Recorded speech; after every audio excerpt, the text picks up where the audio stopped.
Okay, perfect. We are recording.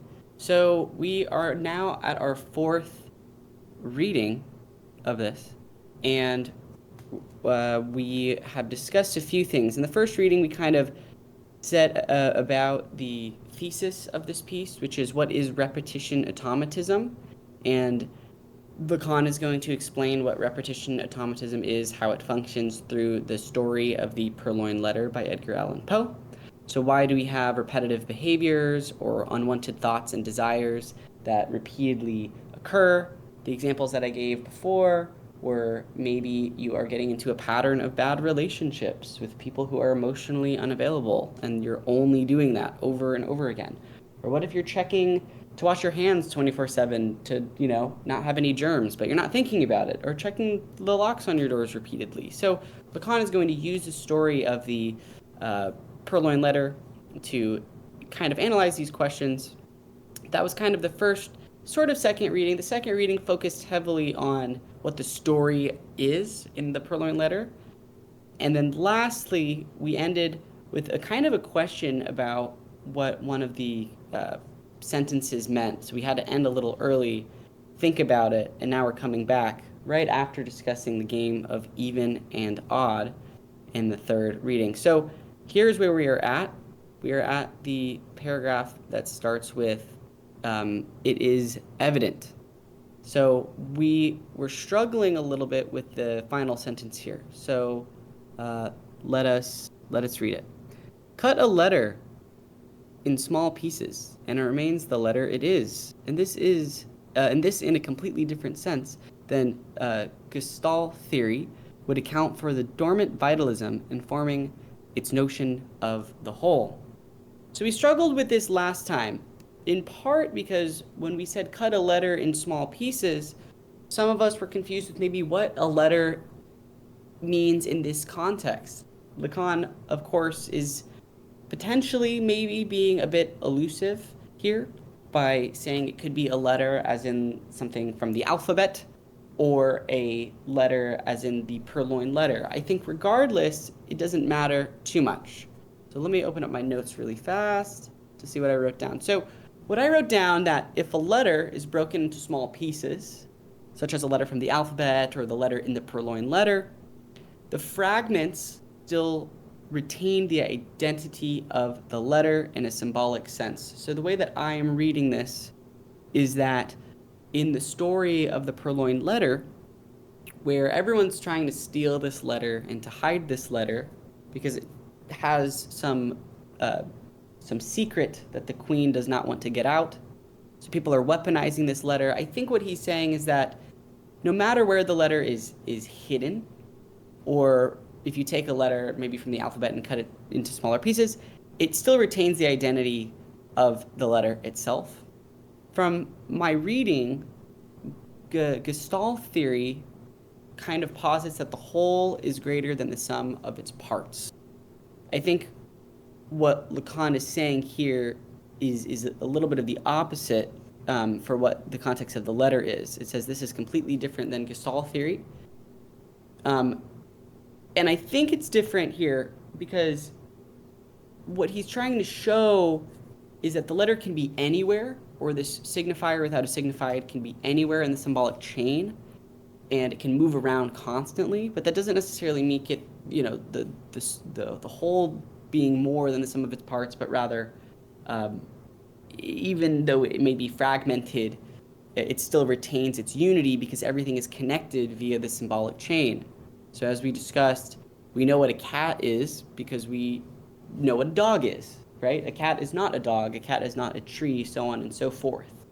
So everything is connected via the symbolic chain, and wherever the pure signifier is, which is the letter in the story, that determines the kind of subject or the placement of the subject and how the subject operates. So that's kind of what I took from that here. We had to re-go over that. That's why we cut it off early, but that's kind of the general idea. I don't know if anyone wants to add anything, but if not, we can move on. Oh, here we go, Shakespeare. The symbolic chain of being, so to speak. That's kind of an interesting one. I think in a way, I mean, Lacan is definitely concerned with this subject. Yeah, sure, it's a split subject for Lacan, no doubt, but the subject is also always like lacking, right? So it's always a question of being for Lacan, and what the subject is, and this is kind of where the lack comes into play. The subject is like, well, the subject is not a cat, it's not a dog, it's not this, it's not that. So then once you do that and you get to the very end of the line, well, then shouldn't you know what the subject is? And Lacan says no, because you have this pure signifier. In the story of the Purloined Letter, we do not know the contents of the letter. We do not know what the actual secret is. We just know that it's a driving force in the overall story. So that means that within the symbolic chain, there's something there that is a signifier without a signified. And the placement of that is what drives repetition automatism, which is kind of interesting. And this is where D&G are going to draw from with the disjunctive synthesis by kind of noticing a code within the desiring machines, if you will. Like a heart repeatedly beats. How does it know? The letter in the story is repeatedly stolen and hidden. So it's kind of interesting how D&G are drawing from that here. But if we are ready to go, I think we can continue. Language delivers its judgment to whoever knows how to hear it. Through the usage of the article as a parative particle, it is there the spirit, if spirit be living meaning, appears no less oddly as more available for quantification than its letter. To begin with meaning itself, which bears our saying, a speed rich with meaning, plan de signification, just as we recognize a measure of intention, de l'intention, in an act, or to deplore that there is no more love, plus d'amour, or store up hatred, de la haine, and expend devotion, du dévouement, and so much infatuation, tante infatuation, is easily reconciled to the fact that there will always be ass, de la cuisse, for sale and brawling, to rififi among men. Sorry, again, I think homomorphism has pointed out, my French is terrible and all that jazz. So sorry for butchering some stuff here, but yes. Honestly, I would just skip all of the French here because none of these words are particularly like semantically different from the English. At least not to like I don't find it helpful even to have the French in the Sure. translation. I think that's fair. I only did it this time just because I thought there might be something, just because it says it so many times. You know what I'm saying? But, um, and that's where I would want you to come in and tell me. And you just did that. Me reading all the French doesn't necessarily change anything from the English. I So, think the only thing that's different is like de la cuisse. Like sure it kind of means ass, but it can also mean like kind of like the leg part too. That's oh, the only interesting. that's a little weird, but Well, yeah, good to know. I mean, yeah, that's perfect. So yeah, I definitely in the future I'll definitely skip over all of these kind of French words, and then someone can point out, or unless I found something too, if there's kind of some different meaning. When we look at the first sentence here, language delivers its judgment to whoever knows how to hear it. What Lacan is getting at is that we have these. I think in the text it says like parative, because there's a few like typos, but um, partitive particles. So the word the, or the word a, or the word some, um, those will play a sort of nuanced or a subtle role when we try and kind of talk about things. And that though these words seem very small, like the word the or a or some, which is what I kind of noted, Lacan does show that it effectuates the sort of spirit of what we were kind of discussing. So if someone says, I will have a piece of chocolate, right? I think that word a there for Lacan means that we can sort of start to divide a whole, and in this case, it might be chocolate, right, into something smaller, or even the sentence, a piece of bread, we can start to divide it into different organizational or organized parts that kind of, make a sort of abstract meaning, or they make these identifications kind of possible. So if you ask for like some coffee, right, that has a kind of that affects the spirit of it. I mean, that's kind of like the way that I'm reading it, right? Whereas in this very sentence, or in the second sentence here, Lacan is talking about the quantification. It says, if spirit be living meaning, appears as more available for quantification than its letter. So the spirit, again, is going to be the kind of overall abstract meaning, or what we can kind of, the meaning we can get from language, whereas the letter is going to be the direct written thing. So Lacan is clearly contrasting the two by saying that language is going to be present to those who know how to hear it. And we see this through partitive particles, and we also see this through sort of how Dupin was able to mislead the prefect of police when he was using a lot of Latin phrases that the prefect of police didn't understand in the story. So it's kind of interesting there. It's that if you know how to hear the language, you're gonna hear it correctly, or in a way that makes a lot more sense. So even though the spirit is very abstract, the letter is more concrete, I think both can kind of be broken down. I think that's kind of what Lacan is getting at here. But maybe if you do look at, it does say the quantification of the letter. So when I think of quantification, I think of something that's more strict. So if I said, what did I say? Like some coffee. Well, if I want to break it up, I can look at the word some, I can look at the word coffee, and I can kind of find a general meaning to it. But if I try to break up the word coffee as a letter, like CO space FFEE, I think Lacan is saying that that's more kind of a quantifiable thing, and that might destroy any particular coherence to that.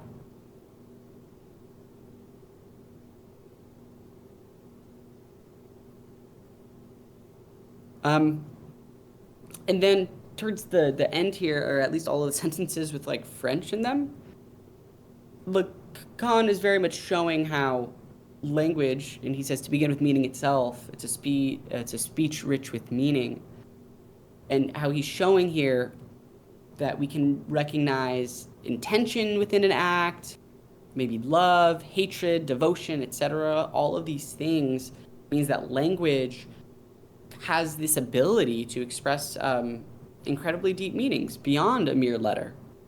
So to love, for example, I don't think that there's any kind of language for Lacan you're going to see that can make you truly understand love solely through language. It's something that it kind of transcends it in a way. So he's kind of pointing out this like contradiction to me. He's kind of showing that language, on one hand, he's saying that there's this love, or there's this intentions behind these acts, but there's also hatred, right? Sort of hatred. So it's kind of just interesting that he's talking about how language contributes to both. And I think through that last sentence, he says that, what does he say here? There will always be ass for sale and brawling among men, kind of showing how we can see language affecting various, facets of social life, I guess. Like that's kind of what I took from it.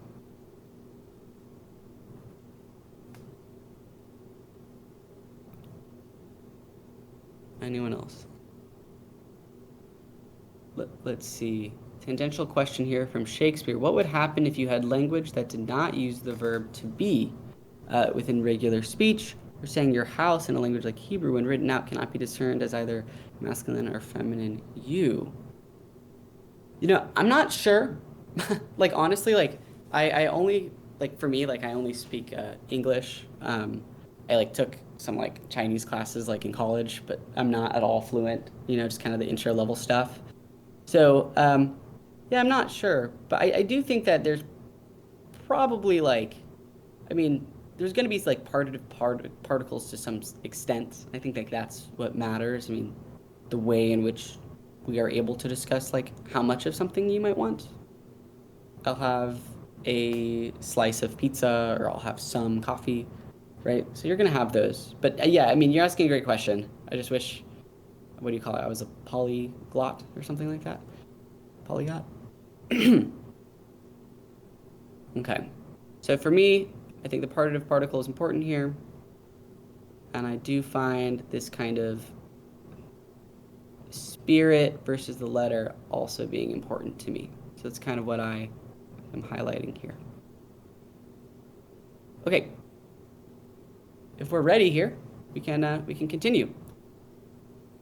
But as for the letter, be it taken as a typographical character, epistle, or it makes a man of letters, we will say that what is said to be understood to the letter, that a letter, this actually might be important here with the French, I think. So we will say that what is said is to be understood to the letter, et la lettre, that a letter, une lettre, awaits you at the post office, or even that you are acquainted with letters, que vous avez des lettres, never that there is a letter, de la lettre, anywhere, whatever the context, even to designate overdue mail. So maybe in this context, when Lacan is literally saying that a letter has so many different meanings, whether it's a typographical character, like like from the alphabet, you have an epistle being like a letter that one sends through the mail, or what makes a man of letters, which is going to be,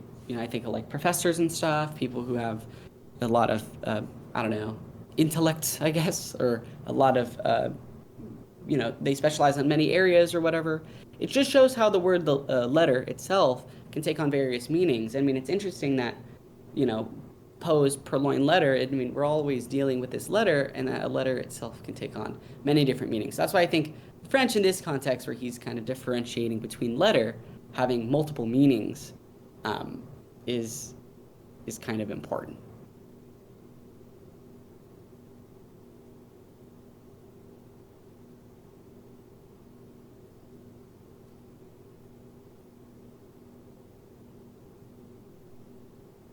Okay.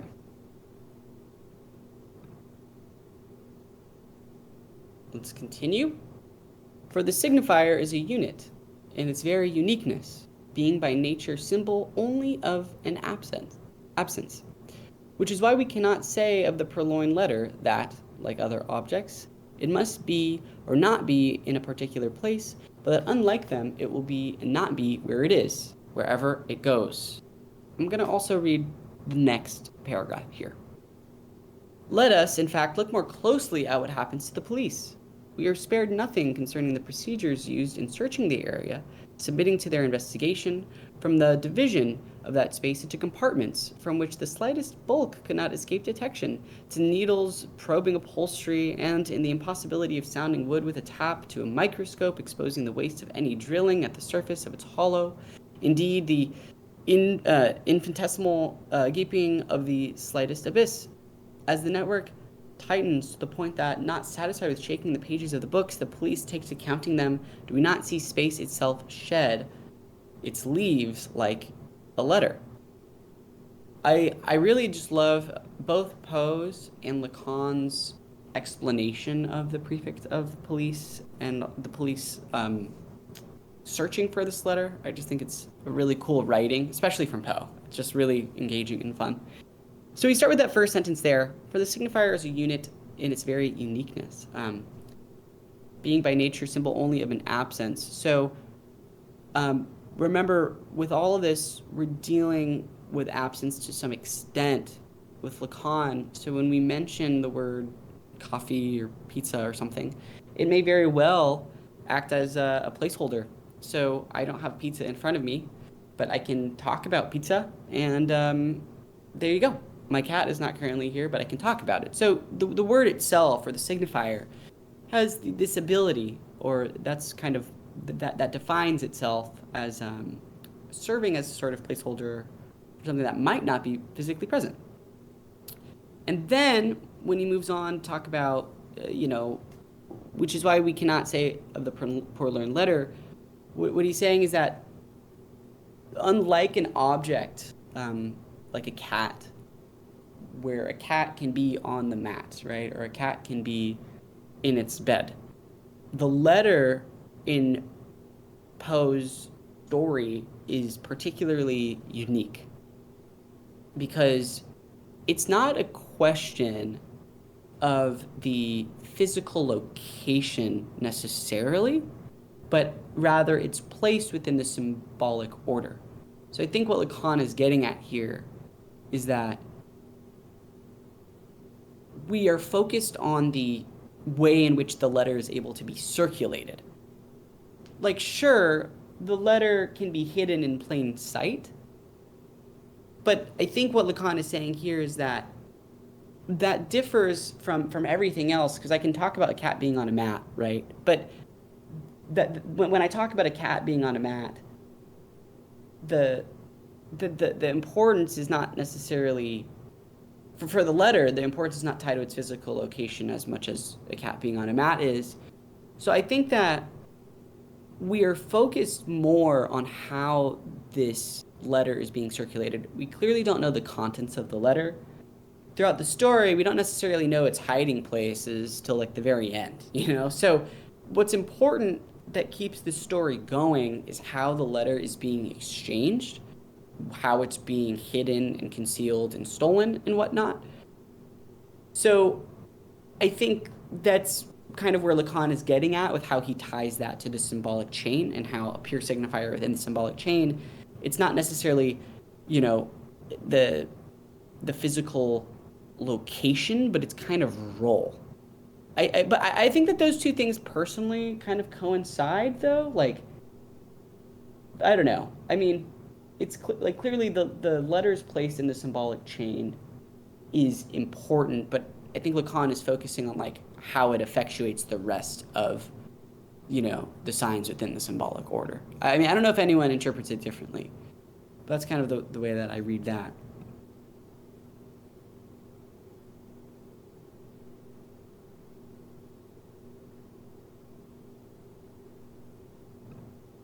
And then he does move on to the police, showing that all of these different kind of ways in which they have tried to search for the letter. They use microscopes, they search every area, and Lacan is noting here, do we not see space itself shed its leaves like a letter? And I think it's interesting here that he's kind of playing with this idea of space. Maybe when we look at a letter, we kind of put a letter in an envelope, usually. So, you know, to get to the letter, we have to open and kind of play with space, maybe? I don't know. Does anyone have a different interpretation of that here? Space shedding its leaves like a letter?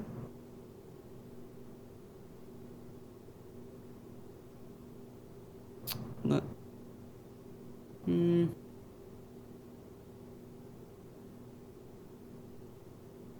And then, like, I don't know, the police also, like, their efforts to find this letter are so meticulous and exhaustive that they maybe they also count like every page in every book, right? They don't just shake a book in the story; they take every book from the minister's place, and then they just kind of check every single page.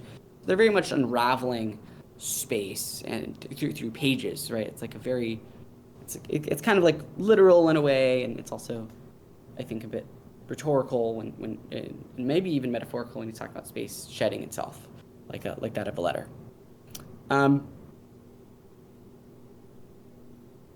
Okay. Let's continue if we're all good there. Let's see. Especially when pages of paper in French are called feuilles, aka leaves. Oh, interesting. See that's perfect. I mean, I don't speak French, so that makes sense that in French, to talk about pages of paper, it's leaves. That's fantastic. I'm personally going to add that to my notes. Thank you, Shakespeare.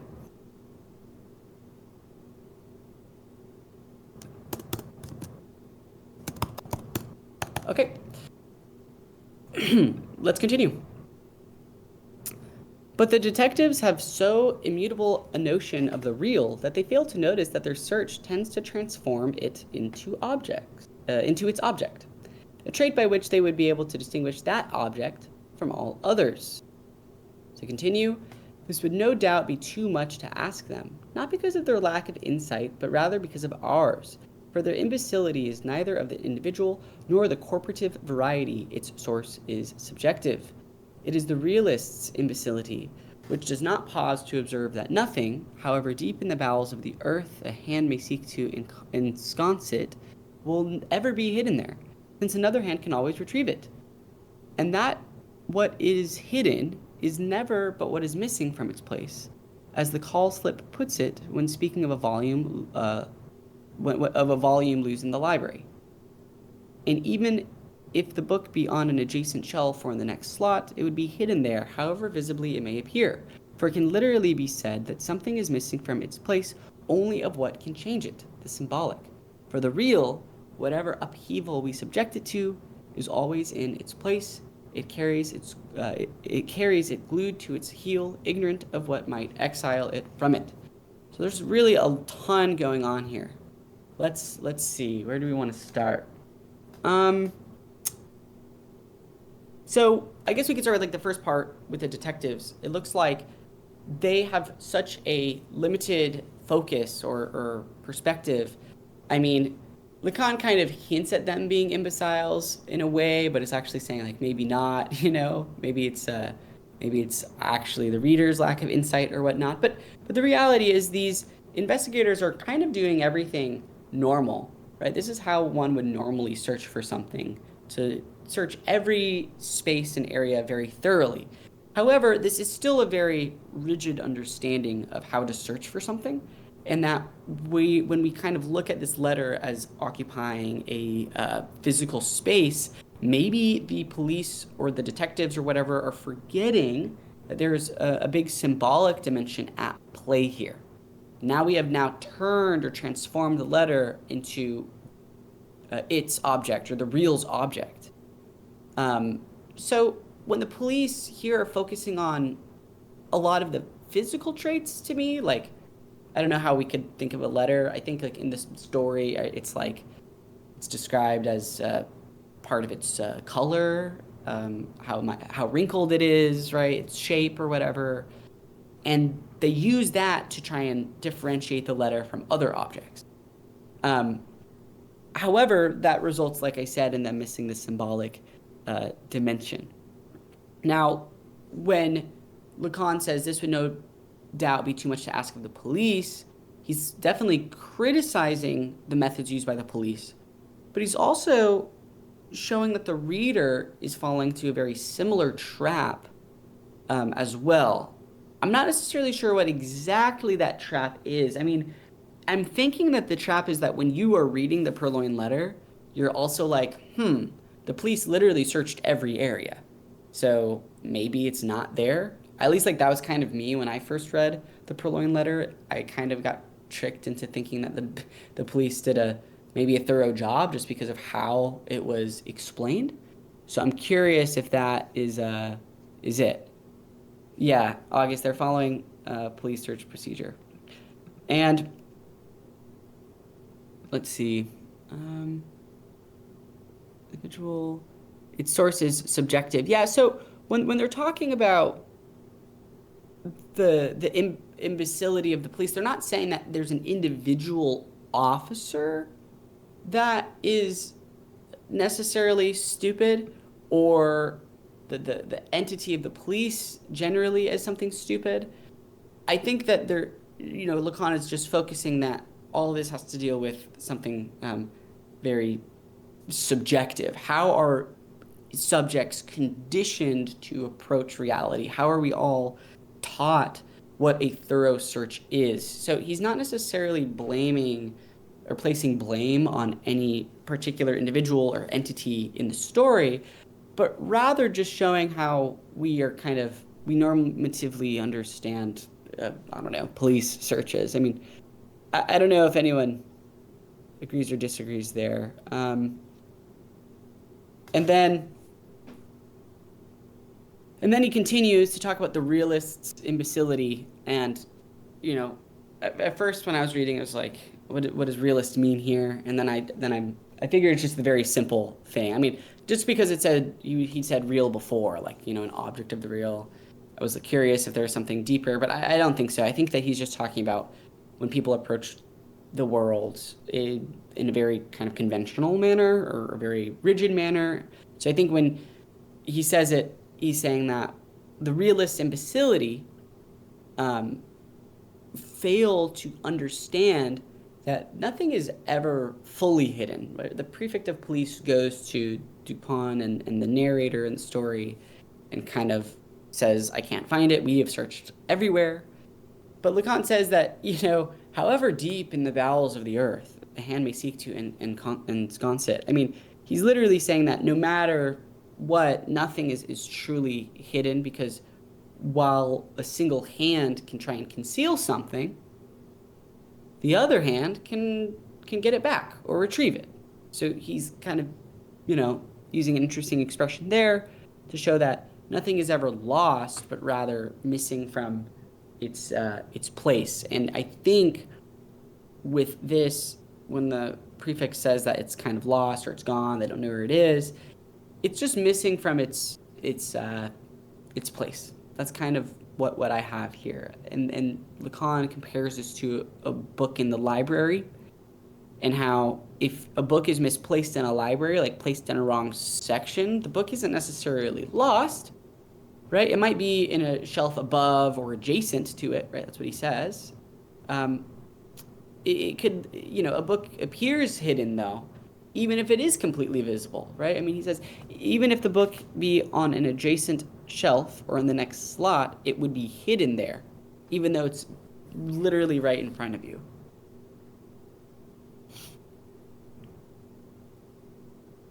So I don't know, like a volume that's lost in the library.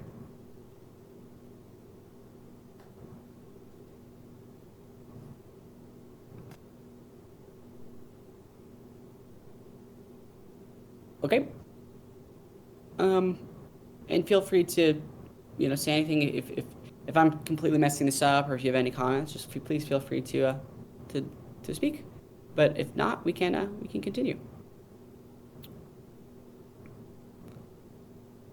And to return to our cops, who took the letter from the place where it was hidden, how could they have seized the letter?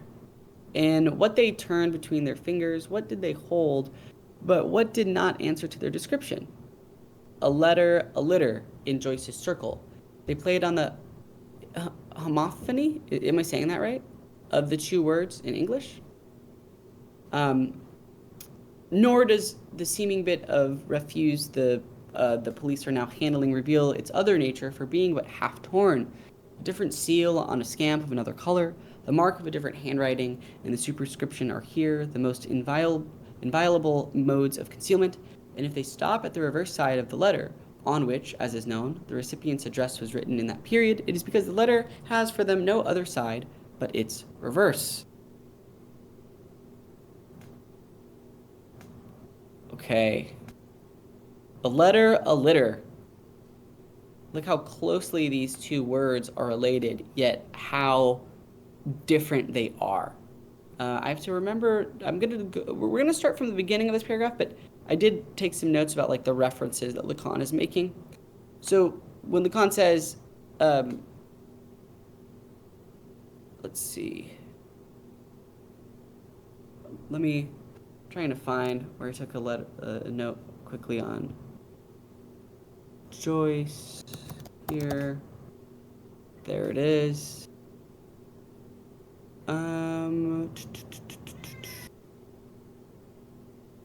Okay, so to begin here, okay, I see. Sorry, I was trying to see what I wrote down. To begin, it says, what I wrote was that the police attempted to find the letter based on a physical description, focusing on the size and shape of a letter. Sorry, hold on. My cat is being too loud.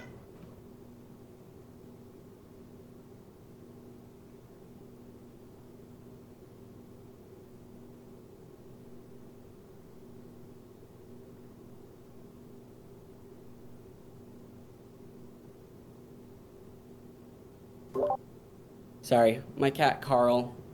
He's been crazy lately. He is a hairless cat, and I had to leave him alone for a few days because of I was traveling, so he's just been so needy. But he's a great guy.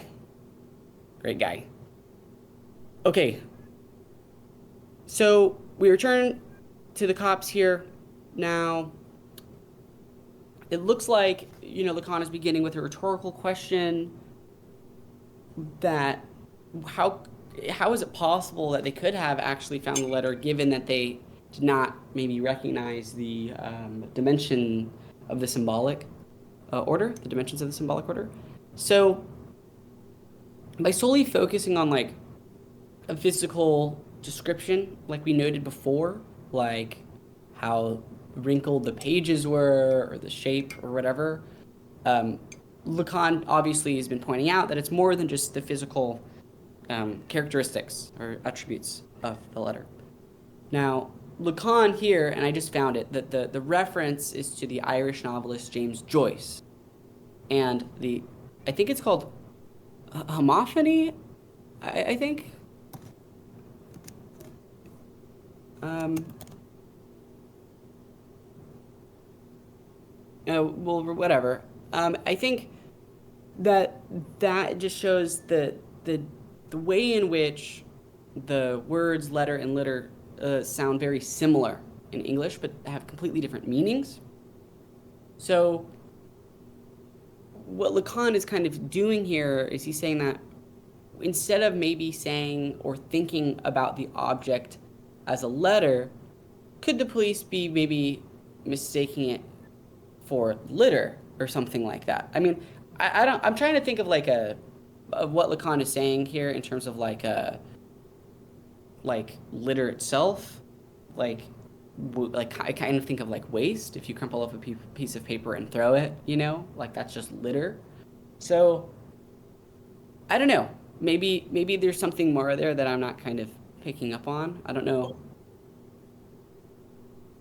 I got I thought when they said a litter, it kind of sounds more like a litter of cats or something. Mm. So maybe there's something like a little play on, I don't know, the abundance of the cats and you know, that kind of thing. But at first I was really confused by why he used this particular example because it's like it is homophonous, I guess, but it's also not like the most obvious homophony in English. Yeah, that's actually interesting. I mean, I don't know. Curiosity killed the cat, I guess. So, who knows? Yeah, I'm glad I'm not the only one because I was thinking to myself while I was reading this, I was like, for the first time, I just didn't understand why this was the example. Yeah, because I mean, I was thinking like maybe litter, like trash, but I think that maybe a litter, as in like a litter of cat, makes sense. I mean, and Carl came out at perfect timing then, so that's perfect. Uh, yeah, I think that this is good here. Maybe we should definitely focus on like the the point where we're talking about how a letter has no other side but its reverse. This is interesting that the police are kind of approaching it from one perspective. Maybe they're approaching it from the side, from the side where we kind of write something to someone, right? So when the queen has the letter, we can kind of assume that whoever, you know, gave the letter to the queen maybe wrote like, dear queen or whatever on it, or like an envelope, right, where we address it to someone. And I think Lacan is pointing out that the police, are only concerned with understanding this one side, but not another side of the letter, right? Um, so yeah, I mean, I don't think it's too deep here, but that's kind of what I took. And it's interesting. We've gone like 5 pages now. We're going on to the sixth page. I kind of want to end maybe at the bottom of the sixth page today. Um, but I think it's weird. I feel like we've been talking a lot about the same stuff in this piece. I think that, I mean, clearly Lacan is not being straightforward. as we've been reading this. I mean, it's one of the most dense seminars he has, and it seems that he's just kind of using a lot of examples to show the fluidity of language, to show what this story is about, and we're going to see how he even criticizes Baudelaire for interpreting it and translating it, but it just seems kind of, I mean, maybe that's the point. I don't know about like you all, but to me it feels a bit repetitive, and maybe he's doing that like for a reason. It feels like we're always kind of going back to like some of the same stuff a little bit, but I don't know. That might just be Lacan for you. Um, one thing that came, so Shakespeare writes, one thing that came to mind, but aren't letters in French usually called cartes? Again, my French is bad, but carte though? Because the letter or lettre distinction is one of a literal letter, not an epistle, so to speak. Let's see. And homomorphism, what's your response here? Oh, okay, you're kind of answering. I'm glad we have someone here who can answer these questions. Sorry, Shakespeare. I am of no help with some of this French stuff. Okay, let's do it. What indeed might the police find on its verse? Its message, as it often said, to our cybernetic joy? But does it not occur to us that this message has already reached its recipient and has even been left with her, since the insignificant scrap of paper now represents it no less well than the original note?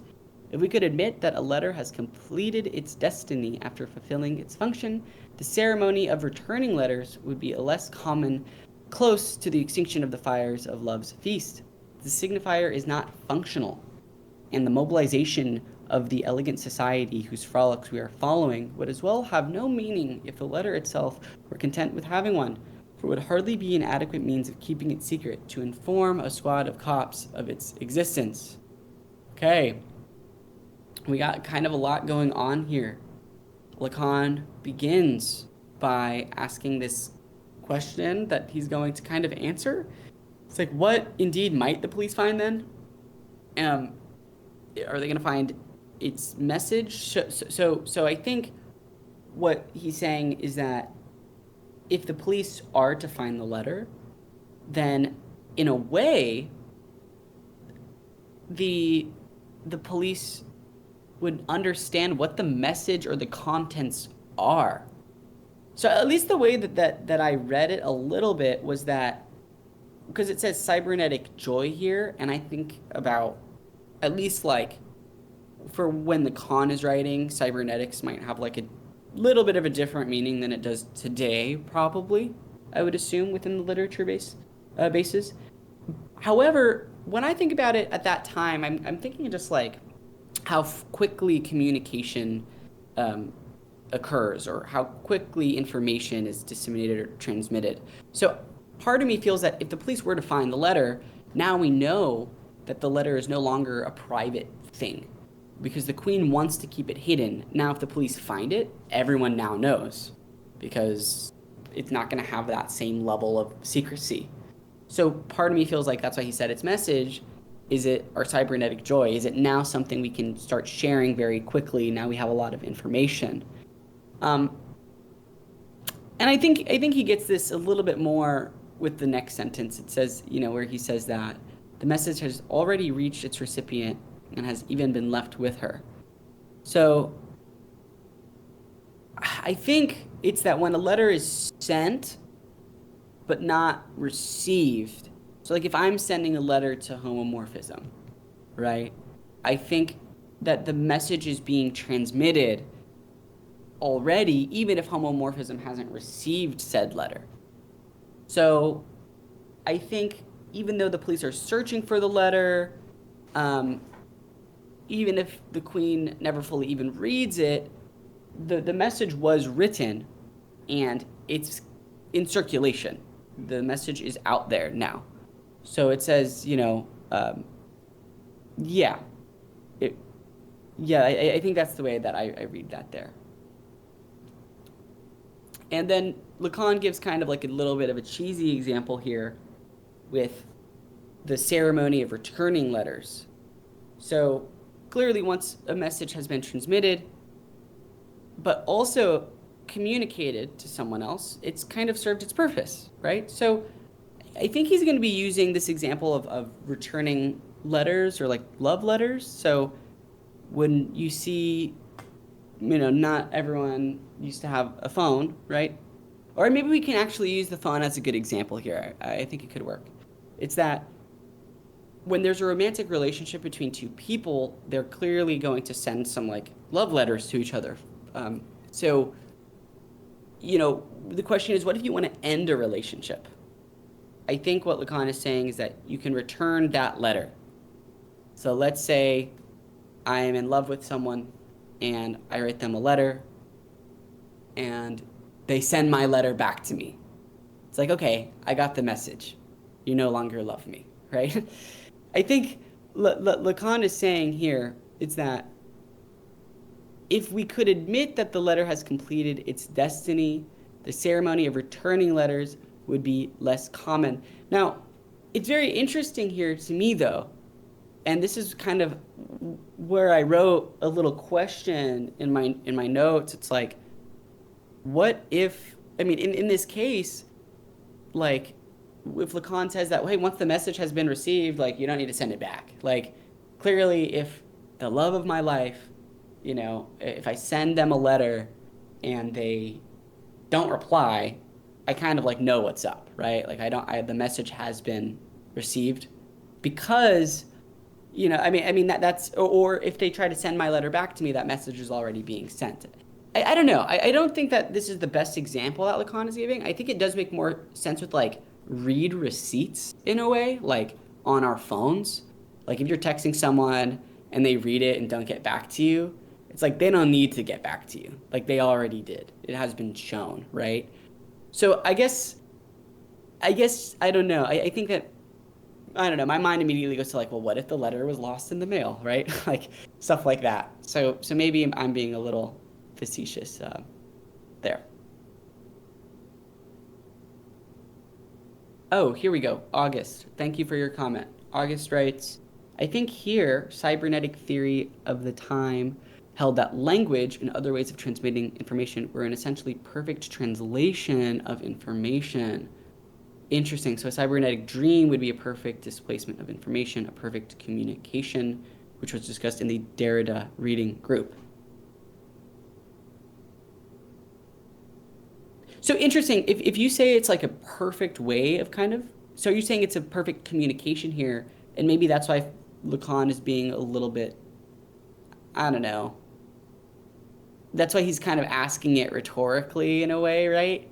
Like, he's not saying it is a cybernetic dream, but maybe he's kind of saying, well, if they did find the letter, right, there would be not now, or even the reader, if the reader knows, like, it's perfectly communicated, now we know everything, right? And maybe Lacan is saying that there's more to the story. It's not just reading the contents of the letter, because you can still get a message if you don't know what the necessary, like if you can still get a message even if you don't like have it physically, right? Like if someone doesn't respond to me, like I have picked up that message, maybe I don't know.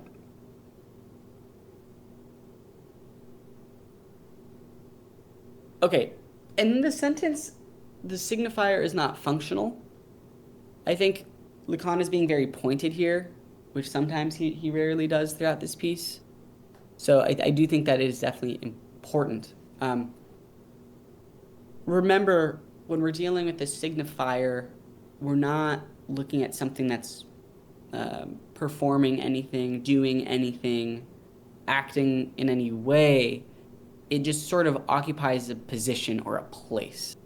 And as it's occupying a position or a place, it's always moving its position in place. It's always, its place is being exchanged with other signifiers, right?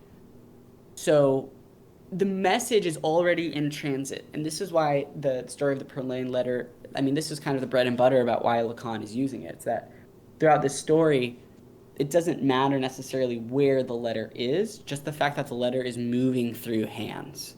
The fact that the letter is constantly being stolen and hidden. It means that we don't need to know the content. The second that the letter was sent, it was already part of the symbolic order. It exists within the symbolic order. And now, as it's going through the story, it's taking on new meaning. How is everyone relating to this letter? The minister relates to it differently than the prefect of police. The prefect of police, relates it differently than to the queen, so on and so forth. So that's sort of the way that I take it, with the signifier not being functional. I personally find that to be important.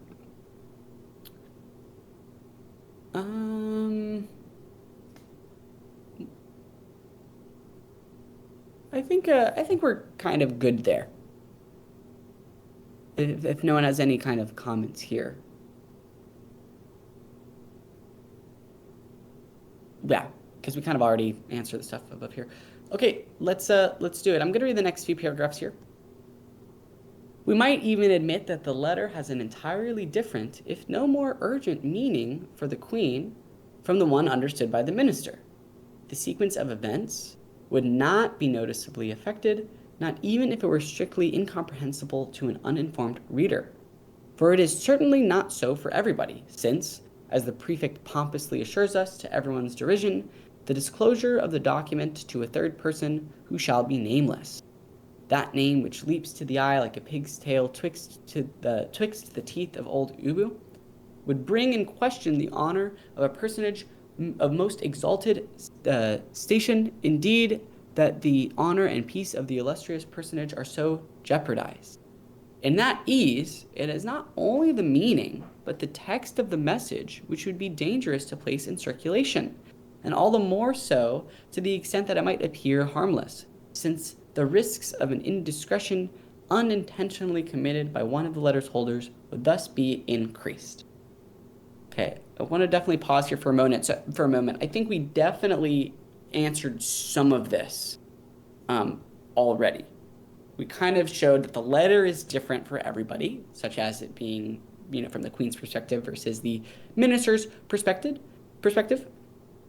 And remember, Lacan is also saying that the sequence of events of the story are largely not important in the context of the contents of the letter, right? We've already decided that that's not what our story is really about.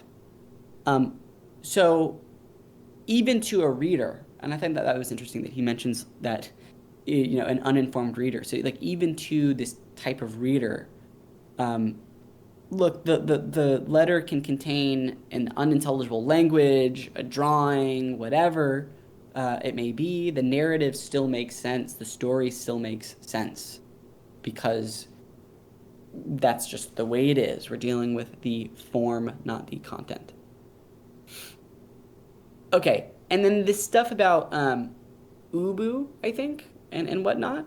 So Lacan is criticizing, and he literally says that the prefect has a pompous attitude, that the prefect of police kind of approaches Dupin and the narrator and says that he kind of understands what the situation is about and that his knowledge is unique. Like he knows everything and that there's these, people that are involved and only he can know. And then, Lacan references and draws a relationship or a parallel to this character, Ubu, from, I looked it up, Alfred Jarry's Ubu Roy, which I didn't really read the story or whatever it is. But I guess supposedly it's just like a very absurd character, okay? And the prefix stance where he tries to act as if he has all of this knowledge or power by keeping this individual hidden by saying like, oh, I can't tell you who, is taking this and who does X, Y, Z. I think it's a bit kind of contradictory or self-serving because the prefect is also coming off as like, oh, I need to really help the queen here, I want to help her find the letter. But at the same time, finding the letter for him is all about validation, and we learn that it's about money in 2 later on. So it's kind of interesting that he's very destructive in his search for the letter.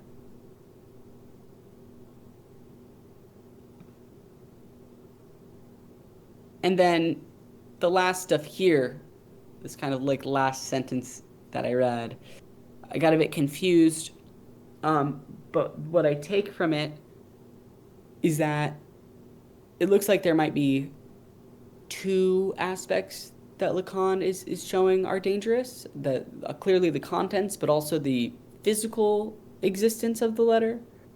So if so here's what I wrote. I wrote, if the contents of the letter are harmless,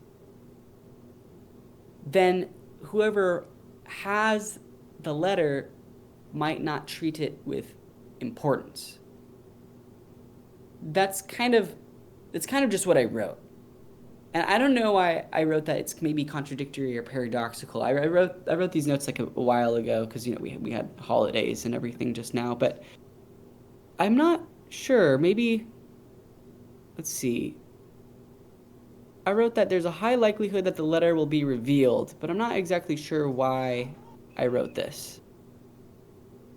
Anyone have any thoughts here?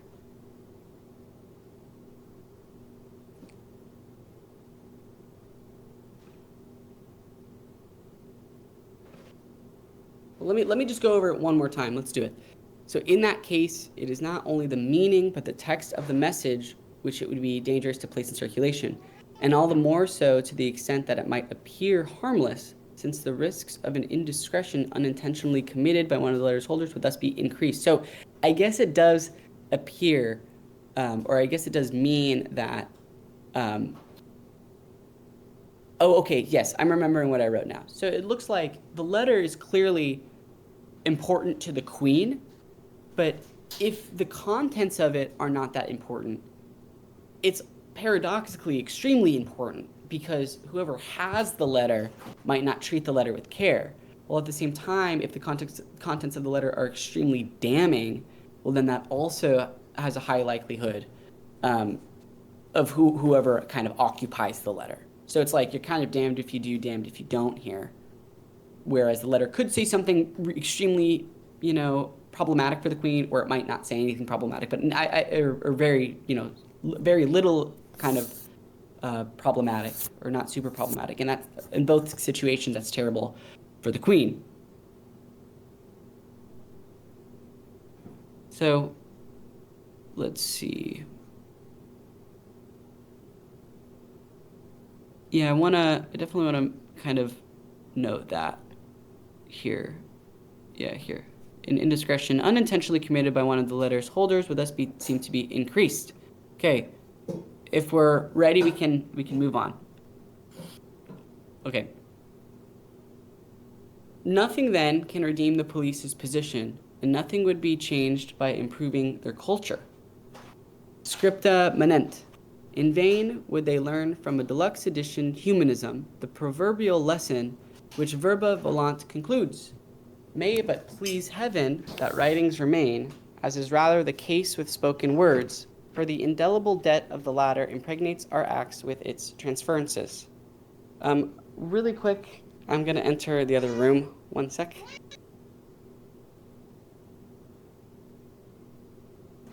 Carl has been a menace today. One thing I noticed, though, is the word impregnations here again, because there's kind of something provocative in a way. The last time we saw this word in this piece was the relationship between the imaginary and the symbolic. So, I don't know. That's something that kind of stuck out to me. But it's very clear that the culture of the police is one where nothing can be improved, nothing can be changed. They would still continue to fail to find the letter, given that they do not recognize the symbolic significance of the letter. So that's where Lacan starts. Then he kind of uses this Latin here, scripta manent, which means, quote, written things remain, which sort of says that when you write something down, it's clearly going to have some kind of lasting impact because something cannot, if it's written down, uh, it exists physically. So like when we say something verbally, we can kind of move on. There's maybe no evidence of it per se, but when something's written down, it's sort of set in stone here. So Lacan is saying that. I mean, I think what he's saying is that with the police, there's no amount of deluxe edition humanism or anything that they could potentially do as like I don't know. I mean, I think that there's nothing they can do because if the words are written down and they're always there, then the police should have if they could have found them, uh, then they would have, and there's nothing that they can do to change that. I mean, I don't know.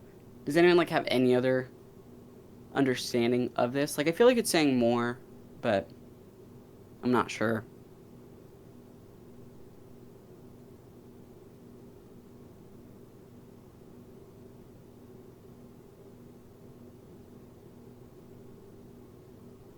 Mm, Okay, let's see here. So yeah, I do want to, if possible, I do want to just finish this page. So let's uh let's read the next few paragraphs here. Writings scatter to the winds, blank checks in an insane charge. And were they not such flying leaves, there would be no purloined letters. But what of it? For a purloined letter to exist, we may ask to whom does a letter belong? We stressed a moment ago the oddity implicit in returning a letter to him who had but recently given wing to its burning pledge, and we generally deem unbecoming such premature publications as the one by which the Chevalier d'Eon put several of his correspondents in a rather pitiful position. Might a letter on which the sender retains certain rights, then, not quite belong to the person to whom it is addressed? Or might it be that the latter was never the real receiver? Maybe we should stop quickly here for a sec, because I think there might be a reference here. Let's see. Um, yeah, so let's see. He mentions blank checks here. That's something I did note. So let's see. Writing is like that of a blank check because you have many interpretations that can be taken from a word or a sentence. So it's that you know it's that there's not necessarily a set kind of stable meaning, hence why it's like blank. And Lacan is saying without the fluidity of this language or without the openness of this, there's no such thing as a purloined letter. um, I think what he's saying is that there's no purloined letter in the sense that readers maybe won't be able to, because I'm really tying this to readers here, is that the readers of the story won't necessarily be able to reinterpret the text to their choosing. Maybe that, you know, as many do with any kind of text that they read, they kind of interpret it in a way that they think is correct. And I think if writing was not like a blank check, then that would not be possible. And then Lacan asks a few questions like, for a purloined letter to exist, to whom does it belong? I think, does it belong to the person who holds it? Does it belong to the person that it was addressed to? So on and so forth. Um, and then he does reference here, and this is why I wanted to stop before reading more. He references 18th century French diplomat and spy Chevalier d'Eon, who famously published and made public to the public personal written correspondences between famous individuals or like people who had a lot of influence at the time. So Lacan is drawing from this, showing that Chevalier d'Eon, um, published these things which contained a lot of private information, and how he put those individuals in a terrible position as as akin to the queen, right? Um, so there's that, and then to end with this, Lacan finishes with a few questions here. So the first question is, does the recipient truly own the letter if the person who sent it has power? So I think that when we look at the context of the queen, whoever sent the queen the letter, who really owns it, right? Who owns it if the person who wrote it has some kind of power over the queen? Is it the queen's letter now, or is it someone else's? And then the second question, which is building on from the first, sort of argues or is challenging whether the person, and like we said before, who the letter is addressed to is still truly the recipient. Because what if the implications of the letter extend beyond, right, the queen? So let's say that the letter addressed to the queen is about her relationship with someone else, right? Like, does that, who's not the king, right? I mean, I think there have been some interpretations that have probably assumed that maybe it's about like infidelity. Maybe the queen was with someone other than the king, and then does that person then own the letter because they're also implicated by all of this? So Lacan is like asking some important questions here, putting these people in a rather pitiful position. Okay.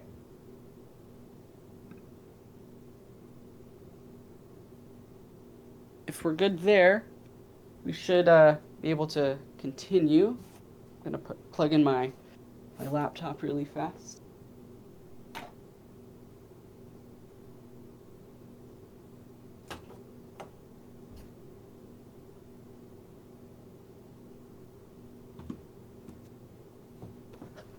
There we go. Okay, let's take a look. We shall find illumination in what at first seems to obscure matters. The fact that the tale leaves us in total ignorance of the sender, no less than of the contents of the letter. We are told that only the minister immediately recognized the handwriting of the address, and only incidentally, in a discussion of the minister's camouflage, is it said that the original seal bore the ducal arms of the S family. As for the letter's bearing, we know only the dangers it entails should it come into the hands of a specific third party, and that its possession has allowed the minister to wield to a very dangerous extent for political purposes the power it assures him over the interested party. But all this tells us nothing of the message it conveys.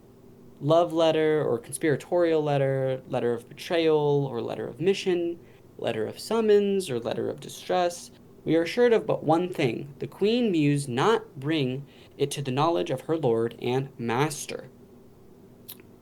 Once again, this is just explaining the story.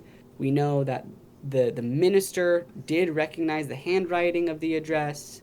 We saw that there were ducal arms, meaning that maybe it's something addressed to royalty, right? So clearly the minister knows something. He's wielding it for what? Political purposes. But again, it doesn't tell us anything that the message conveys. And the queen cannot bring it to she can't bring this to the king. We know all of that.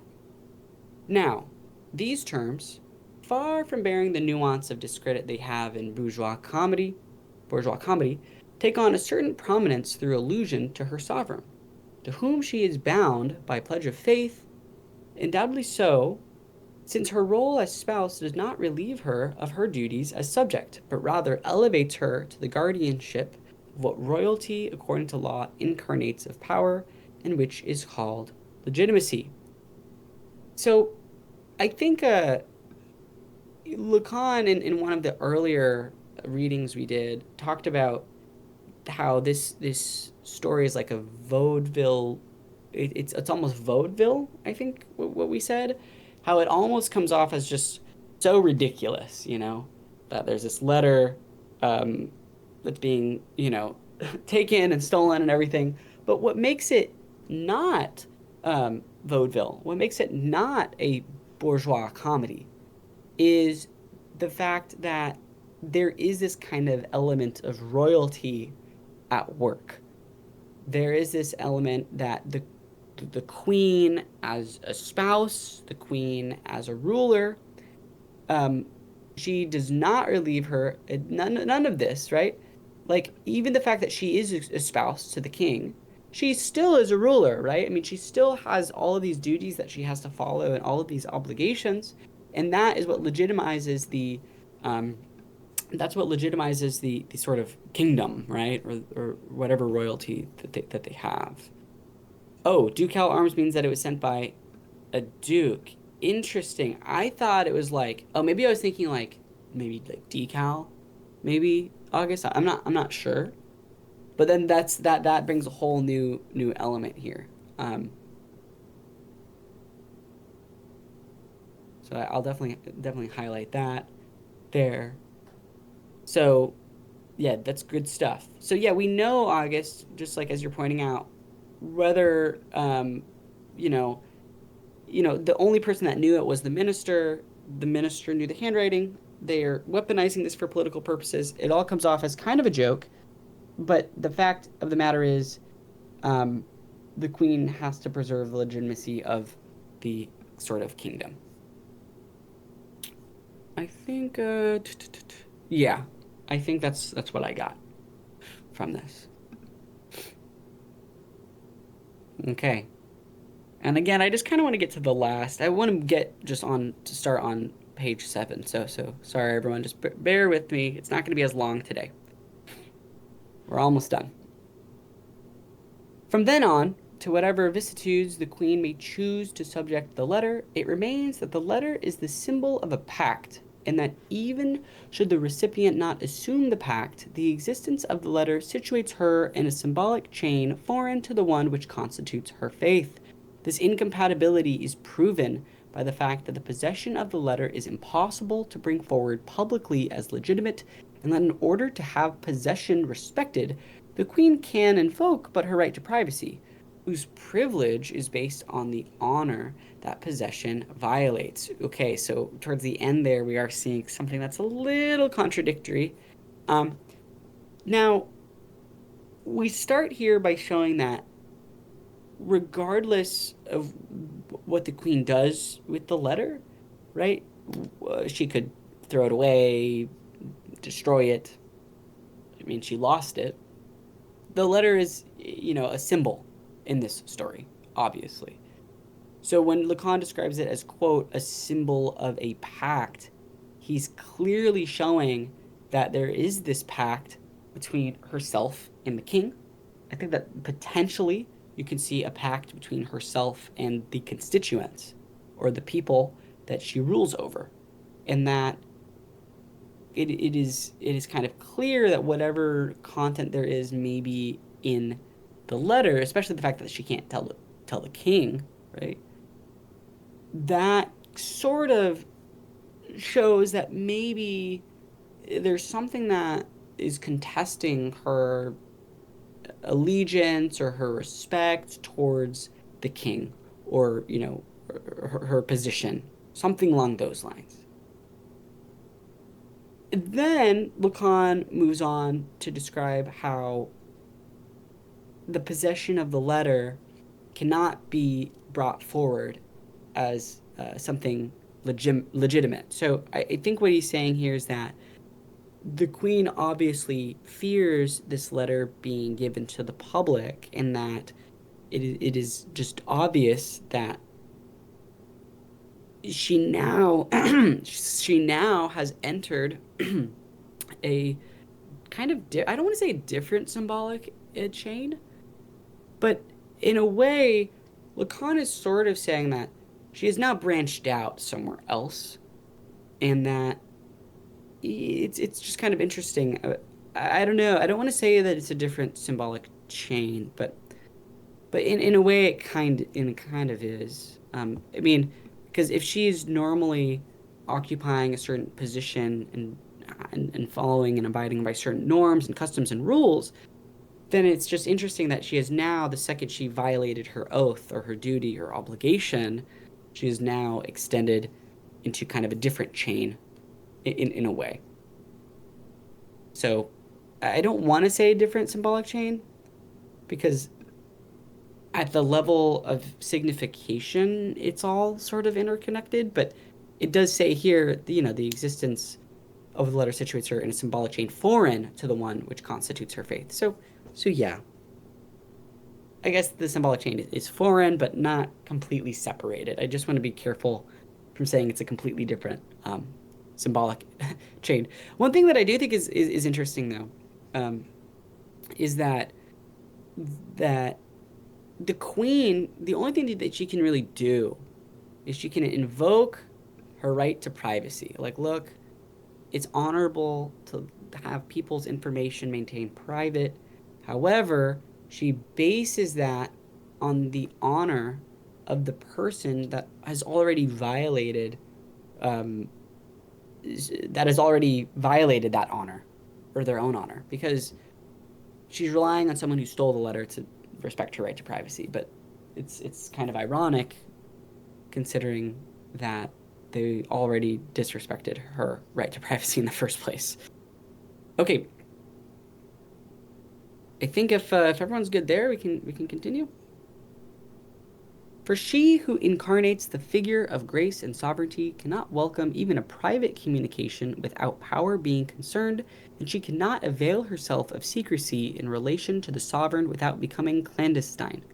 From then on, the responsibility of the author of the letter takes second place to that of its holder, for the offense to majesty is compounded by high treason. We say the holder and not the possessor, for it becomes clear that the addressee's proprietorship of the letter may be no less debatable than that of anyone else into whose hands it comes. For nothing concerning the existence of the letter can return to good order without the person whose prerogatives it infringes upon having to pronounce judgment on it. Okay, we're getting close to the end here. So Lacan is beginning by showing that the queen is this, quote, figure of grace and sovereignty. And the problem is, by being in this position, that there is no level of communication that will not be politicized in a way. The queen has to be very careful with the way in which she communicates, as, for example, throughout the entire story, her privacy may very well be violated. So in the case of the letter, there's clearly a secretive dynamic. But then it's interesting. The responsibility is not the person who wrote the letter anymore. That's what Lacan is saying. The responsibility of the author takes second place to that of its holder, meaning that whoever holds the letter, they're the ones responsible of, violating the queen's privacy. So Lacan is definitely placing emphasis on the whole on the holder here, not not necessarily the possession, because remember, he's kind of playing with that notion of ownership. So whoever holds it is what matters, not who necessarily authored it or who even it was intended to go to. So why is he saying holder and not possessor? Well, he answers that in the sentence right after. He sort of discusses that, remember, to refer to earlier, that the letter, the name on the letter, who it was addressed to, who authored it, and that is important, because what really matters is who has the letter and how it's being exchanged now. So there you have it. Okay, we have 2 paragraphs to go. Let's do it. Wait, I just want to see if there's anything here. I like that he said holder, not possessor, so I want to mark that, and then, yeah, I'm good there. All of this, however, does not imply that because the letter's secrecy is indefensible, betrayal of that secret would in any sense be honorable. The honesty ominous decent people will not get off easily. There is more than one religio, and it is not slated for tomorrow that sacred ties shall cease to rend us in two. As for ambitus, a detour we see is not always inspired by ambition. For if we are taking one here, by no means is it stolen. The word is apt, since to lay our cards on the table, we have borrowed Baudelaire's title in order to stress not, as incorrectly claimed, the conventional nature of the signifier, but rather its priority in relation to the signified. It remains, nevertheless, that Baudelaire, despite his devotion, betrayed Poe by translating as La Lettre Volée, the stolen letter, his title, the Purloined Letter, a title containing a word rare enough for us to find it easier to define its etymology than its usage. So I feel like it's very interesting. A lot of this that has been stated above is kind of culminating here. He does do a little etymology, which is what we're going to get to in just a second. But before that, we have to remember the three Latin terms from above. I believe it was either reading 2 or 3. Dupin, we noticed, maybe uses the terms honesty omnes, which might first come off as honest kind of people, maybe. But we know that it doesn't necessarily mean that. It means a general virtue. Lacan also references religio, which might necessarily be just kind of religion or something like that in general. But really, or is that what it means? Hold on, let me just double check what we had written down. What did it mean before? Yeah, religio doesn't mean religion. In Latin, it had a broader meaning than religion, as it meant a general duty or obligation. So that is kind of interesting. And then finally, ambitus. It sounds like ambition, but really, it's kind of seeking personal favor for political gain. Um, there, I wanted to note personal favor in my personal notes. So, what Lacan is saying here is he's saying that everything to do with the letter secrecy is really indefensible, right? I mean, the contents of it, the theft of it, none of this is necessarily morally uh, justified, at least for what we know. You know, everyone's stealing this letter, right? So it's not.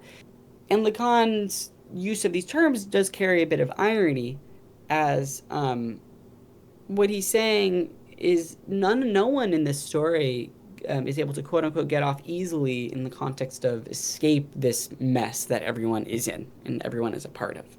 When he talks about religio, he's saying that there is more than one. That means that there's not a universal system of meaning. Rather, meaning is multiple. There are multiple ways of approaching the world. There are multiple ways in which subjects relate to the world. And he does say here that there are sacred ties that unite subjects, but also divide subjects. And he also says that, you know, with Ambitus, he noticed that the story is not just about ambition for the letter. It's actually a lot broader than that. It's maybe a lot of things for personal gain, or you know, there might be some unconscious desires at play. So I just find this paragraph to be pretty brilliant, as he before you showed how Dupin is able to use these terms to mislead the prefect. I think what Lacan is doing is, now that we have that knowledge, he's able to kind of show and use those terms in a way that kind of exposes how Dupin has misled the prefect, or what we as the readers now know that these terms mean when we're approaching our interpretation of the story. Now, Lacan then moves on to conclude with Baudelaire. But first, August, you say, and not just abstractly morally, but in accordance with their duty within their social roles. So, is this referring to, let me see, like ominous? Sorry, let me double check again. So is this referring to the first one or second? It's the first one, right? It's you're referring to honesty ominous here. And I think you're saying it's not just about abstract moralities, but their duties within social rules. I think that's what you're referring to, that Latin term. It's interesting because I think these terms are in a way closely related because we are dealing with a little bit of like virtuousness. We're dealing with like I think religion plays a role there too. I think when we see like some of this drive for personal gain, we're seeing a little bit of maybe not so much virtuousness. So it's interesting, but I think you might be have referring to either the first one or maybe the second one. I don't know. I have like a list of everything that religio means in Latin. Oh, feel free to share. Can be religious scrupulosity, a sense of obligation to like gods or whatever.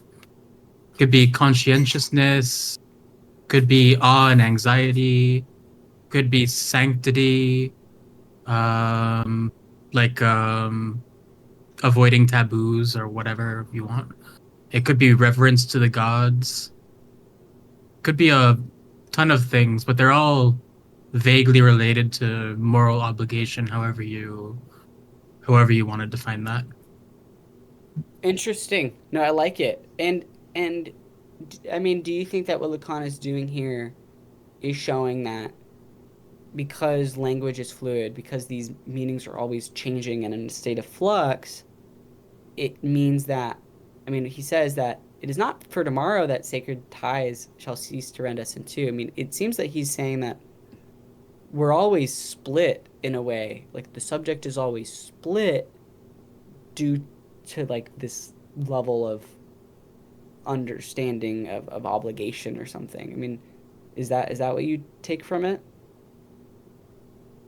Like I guess where I get a little confused with this part here is he does say that there's more than one religio. And then he also says because of that, we are rended into two pieces. And for me, when we're rended in two, I think of the split subject. I think of um yeah, I think of the split subject in psychoanalysis. Yeah, I mean, I didn't immediately think of the split subject, but that makes sense.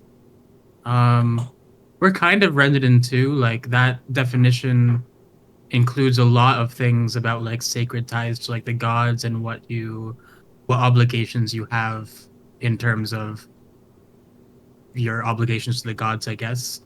But it's also like a bunch of other not random. It's a bunch of other like obligations that you have like in society and whatever.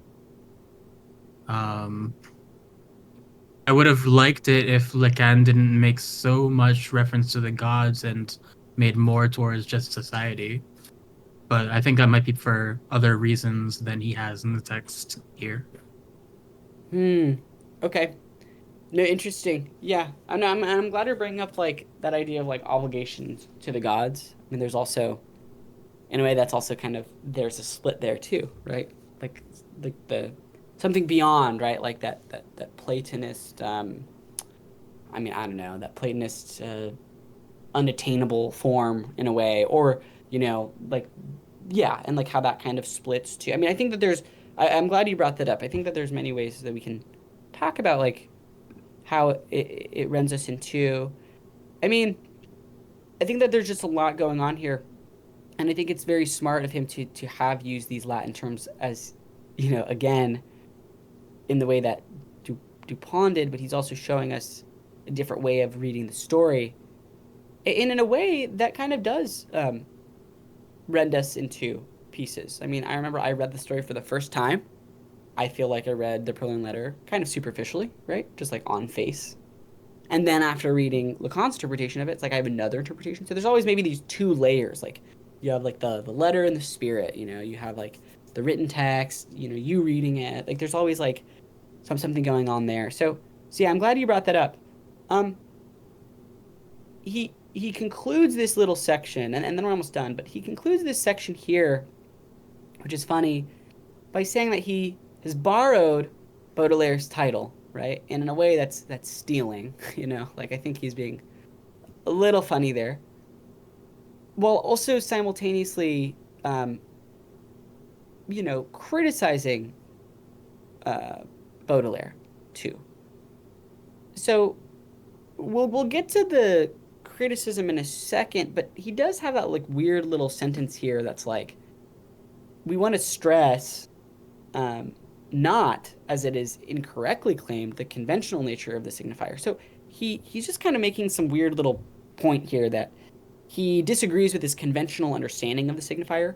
He's arguing that the signifier is not merely something that just represents the signified, but rather it has something that, rather it is something that is just more important than the signified.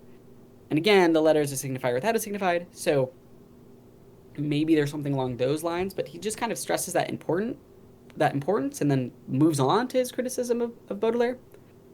And the criticism is that as Baudelaire translated, um, Poe into French, he mistranslated it.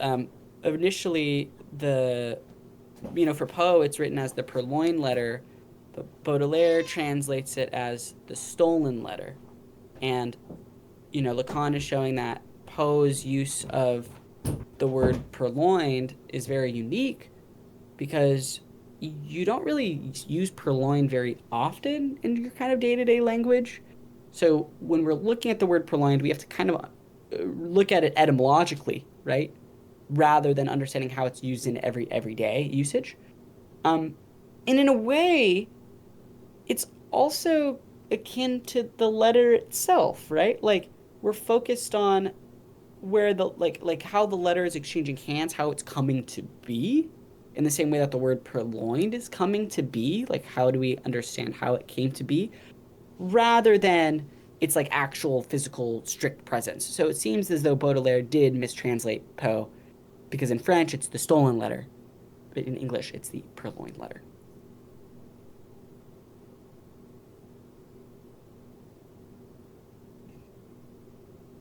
Yeah. Okay, and then let's end here with with a little bit more etymology, it looks like. To purloin, says the Oxford Dictionary, is an Anglo-French word that is composed of the prefix per, found in purpose, purchase, purport, and of the Old French word loin, loiner, loyer.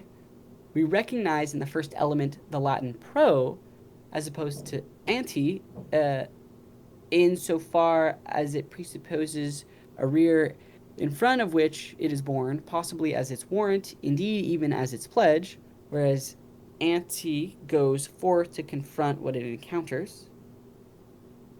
As for the second, an old French word loiner, a verb attributing place along, or still in use loyer, it does not mean aloin, far off, but along de, alongside. It is a question then of putting aside or to invoke a familiar expression which plays on the two meanings. Netre, gauche, I don't, my French is awful, to put to the left, to put in a mess. Again, I butchered all of that. Is there anything though, and maybe homomorphism, you can chime in here. Is there anything here that sticks out? Like I read this and I was just like, okay, he's doing a little bit of like etymology. I just don't know if things in French are sticking out more than maybe not. I mean, so clearly the prefix per, like found in purpose, purchase, purport. I mean, I don't know. I don't know. Like when I think of like maybe, purpose, purchase, purport, it's almost like you're doing something or you're finding something, right? Like if you purchase an item, or if you find purpose, it's almost like you're striving for something in a way. To purport, I mean, to go towards. So I'm not sure. And then in Latin, we see the word pro. So I mean, I'm not sure what he's getting at here, but I guess he's just really trying to do some little etymological analysis here, trying to show how the word purloin has changed or what it actually means, and to kind of use various languages to try and get there. So regardless, of the hyper specific parts here, we just see Lacan doing a little bit of a tracing to find out what this kind of word means and how it, yeah, that's kind of what I take from it. Um, so just like briefly, I feel like the etymology kind of sounds more like putting aside something, just in terms of like what those prefixes and suffixes mean. Like this, But like alongside, like that. um, sort of, yeah. I think it's getting very, very deep into it. I think I just mean like put aside, like reappropriate something and hide it, maybe. I don't know. But I put in the chat the Edym Online. Edym Online is Oh, sick. it's my go-to etymology like dictionary, I guess you could call it. And so that might be interesting. I haven't read it yet, but Okay, this is great. Thank you. Didn't know this existed. I mean, I'm sure I came across it once or twice, but this is cool. I think I'm glad you brought that up. To just kind of to finish here, we do Lacan notes the Anglo-French word per, and then he also notes, pro to me means to bring to the front. So when we look at the Purloined Letter, we're saying it's bringing something to the front. I think what I said earlier, it's like to go forward or to kind of move towards something. Pro is like mean, get some, move to the front of something. And then I think I liked what you said. I mean, I think I took it a little more literally maybe than what you were trying to get at. But when we look at loiner or loin, because we're using, purloin. So we just did the per, the pro, now we're going to loin. He says it very here. It does not mean far off, but it means alongside. So it's weird. The purloined letter, it's very unique that not, the letter isn't just some random hidden thing or some stolen thing, but it's always existing alongside the hands it's moving through. It's always kind of going to the front, and it's very interesting because of where the letter is. It's just out in the open. So I think in looking at that word, I think Lacan is really showing that Edgar Allan Poe is being very, very particular about using the word purloin. And that the fact that Baudelaire is able to use the title as the stolen letter, this goes to show all of what Lacan is saying about the fluidity of language, how there's some impossibility in the overall, meaning making we can get from it, and that maybe Baudelaire did betray Poe through that mistranslation. So, I also think it's worth noting the purloin, the way that he's translating it, is a kind of like a euphemistic phrase. Like to put off to the side is not necessarily like those words don't necessarily mean steal in a direct translation, but euphemistically, mm, it's being used to describe the act of stealing, right? yeah, I think that's brilliant. I think that's a fantastic thing to note. I think you're 100% correct. It is then a question of putting aside. That's very different than stealing, right?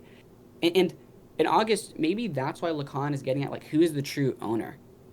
You know what I mean? Like, is it the person who wrote it, the recipient, the person holding it? I mean, that's why to say that it's stolen might be a little bit of a, a little bit of a mistranslation there. But yeah, I think that pointing out that it's put aside is good. Yeah, it's more like appropriated rather than stolen, right? Yeah, And I even that is, agree. yeah, And on top of that too, when we put something aside, we're not actively trying to hide it. Like if I'm saying like, oh, I'm gonna put the pen or my paper aside, right? I'm gonna put it to the side. It's like I'm not necessarily trying to actively hide it either. So I think that there's like a lot of cool stuff going on with that interpretation. Okay. Are we all feeling good with today? I think we might be. Well, I appreciate those that could join. I'm gonna end it now. And see you all hopefully next week. Let's see if this works.